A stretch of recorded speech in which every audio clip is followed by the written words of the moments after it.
राधे राधे दोस्तों, आज की हमारी कहानी है वो चार लोग। मेरा नाम सखी है। आज मैं आपको अपनी कहानी सुनाने वाली हूँ।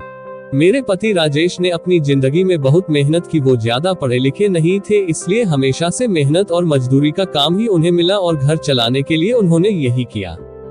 हमारे 2 बच्चे हैं। बेटा 10 साल का है और मेरी बड़ी बेटी 16 साल की है। अभी तक मेरे पति ने जैसे तैसे अपना घर चलाया।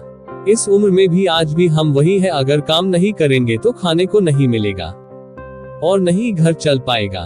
बेटा और बेटी की पढ़ाई पूरी नहीं हो सकेगी। मेरे पति की अब ऐसी स्थिति नहीं थी कि वो मेहनत और मजदूरी कर सके। उनसे अब ये काम नहीं होता है। अब हम क्या करें, कैसे अपनी जिंदगी को आगे बढ़ाए, कैसे कमाए। मुझे और मेरे पति को यही चिंता खाए रहती है। नौकरी नहीं है तो अब क्या करें। फिर मुझे एक दिन बैठे ये ख्याल आया कि क्यों ना हम एक छोटा सा ढाबा खोल ले शहर के बाहर, जहां से वाहन और गाड़ियां आती जाती है। वहां टिन का छोटा सा छपरा बनाकर चाय और खाने का एक छोटा ढाबा खोल सकते हैं। मैंने अपने पति से यह कहा तो उन्होंने कहा कि दुकान खोलने के लिए पैसे कहां से आएंगे। मैंने कहा टिन का छपरा लगाना है, बस उसके लिए पैसे लगेंगे, बाकी सारा खाना बनाने का सामान हम घर से ले जा सकते हैं। थोड़े पैसे मैंने अपने परिचित से मांग लिए ताकि हम अपना छोटा सा ढाबा शुरू कर सके। उनके मन में अभी भी संकोच था, वो बार बार मना कर रहे थे, लेकिन मैंने कहा हम एक बार कोशिश करते हैं और ज्यादा कुछ नहीं लगेगा। कुछ दिनों तक मनाने के बाद वो मान गए और हमने एक छोटा सा ढाबा शुरू कर दिया। पहले दिन मैं और मेरे पति वहां अपने ढाबे पर बैठे थे, लेकिन कुछ खास लोग नहीं आए। ढाबा छोटा और ऊपर से सभी खाने वाले पहले ही अपने ढाबे फिक्स किए होते हैं कि उन्हें कहाँ रुकना और कहाँ खाना है। हमारा पहला दिन निराशा भरा था। कुछ दिन ऐसे ही गए, कोई इक्का दुक्का लोग चाय पीने रुका करते थे, लेकिन इतना नहीं होता था कि हम उससे अपना घर चला सके। मेरे पति फिर से किसी काम की तलाश में लग गए। उन्हें एक काम मिल गया जहाँ पैसे कम थे लेकिन कम मजदूरी थी। उन्होंने वो कर लिया, लेकिन मैंने ढाबे पर जाना नहीं छोड़ा। अब मैं अपने बेटे और बेटी के साथ वहां जाने लगी। हमने हिम्मत नहीं हारी और धीरे धीरे कुछ लोग हमारे यहाँ आने लगे। 1 महीने में ग्राहक और भी ज्यादा आने लगे। कोशिश करते करते अब हमारे यहाँ लोग रुकने लगे थे। उन्हें घर जैसा खाना मिल रहा था, इसलिए हमारा छोटा सा ढाबा चल पड़ा। मेरे पति जितना कमाते उससे ज्यादा अब ढाबे से कमाई होने लगी। देखते ही देखते हमने जो छोटा सा ढाबा खोला था उससे हमारी आर्थिक स्थिति में बहुत सुधार हो गया। जो कर्जा लिया था वो भी उतर गया था। हमें एक नई उम्मीद मिल गई थी और सब कुछ अच्छा चल रहा था। ढाबे को खोले 6 महीने हो गए थे। हमारे चेहरे पर रंगत आ गई थी, लेकिन फिर ऐसा कुछ हुआ जिसके बारे में मैंने सोचा भी नहीं था। एक दिन घर से जब हम लोग ढाबे के लिए जा रहे थे, तब मेरे पति कहते हैं, ढाबा आज से बंद, कोई भी अब वहां नहीं जाएगा। ये कहते वक्त वो बड़े ही गुस्से में थे। ऐसा गुस्सा मैंने उनके चेहरे पर आज तक नहीं देखा था। मैंने बोला, क्या हुआ, क्या बोल रहे हो, इतना अच्छा हमारा ढाबा चल रहा है, आपको क्या हो गया आज। वो बोले, मैंने कहा ना कोई भी अब वहां नहीं जाएगा, ना तू ना तेरी बेटी।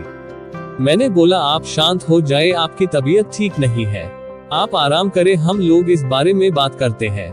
वो और ज्यादा गुस्सा हो गए, कहा कि कोई बात नहीं, मैं जितना कमाता हूँ उतने से घर चल जाएगा, तू अब वहां नहीं जाएगी।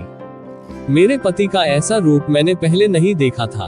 उस दिन मैं ढाबे पर नहीं गई, लेकिन जब वो शाम को आए तो भी उनका मुंह उतरा हुआ था। मैंने सही समय देखकर उनसे बात की, पूछा, क्या हुआ आपको, ऐसा क्यों बोल रहे हैं।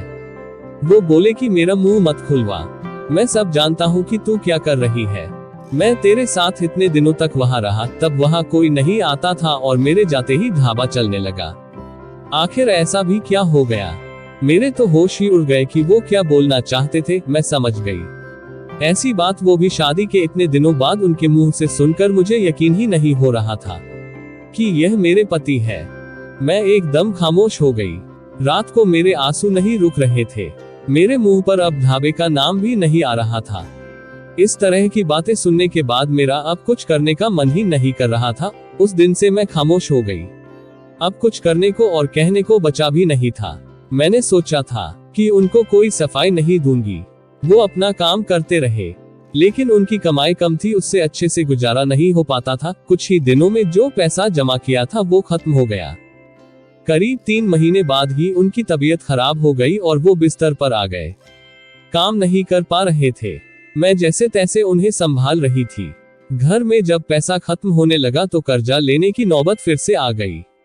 मैं चाहती थी कि कहीं किसी के घर जाकर खाना बनाने या बर्तन धोने का काम करने लगूं।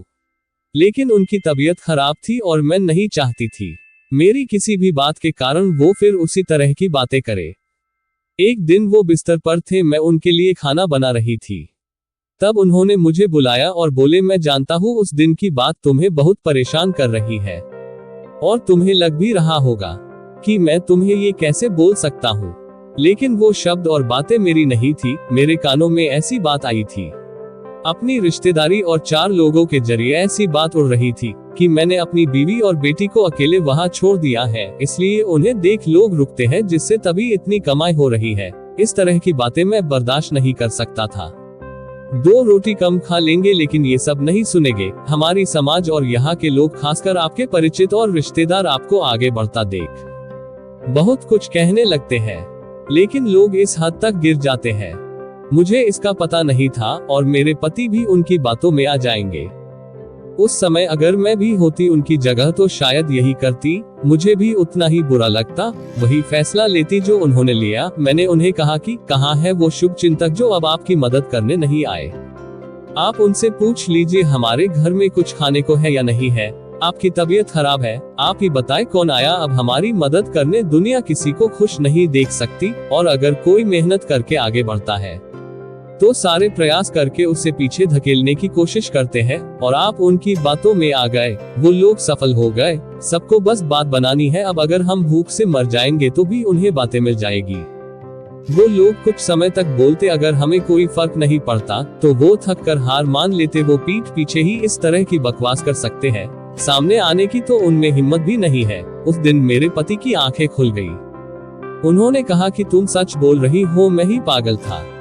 लोगों को सफाई देने और उनके आगे अच्छा बनने में अपना नुकसान करा लिया। जब हम गलत नहीं है तो हमें सफाई क्यों देनी और क्यों डरना। मुझे माफ कर दो, हमें नहीं उन्हें बदलनी होगी अपनी सोच, और अगर नहीं बदले तो हमें क्या, हमें अपने कर्म करते रहना चाहिए।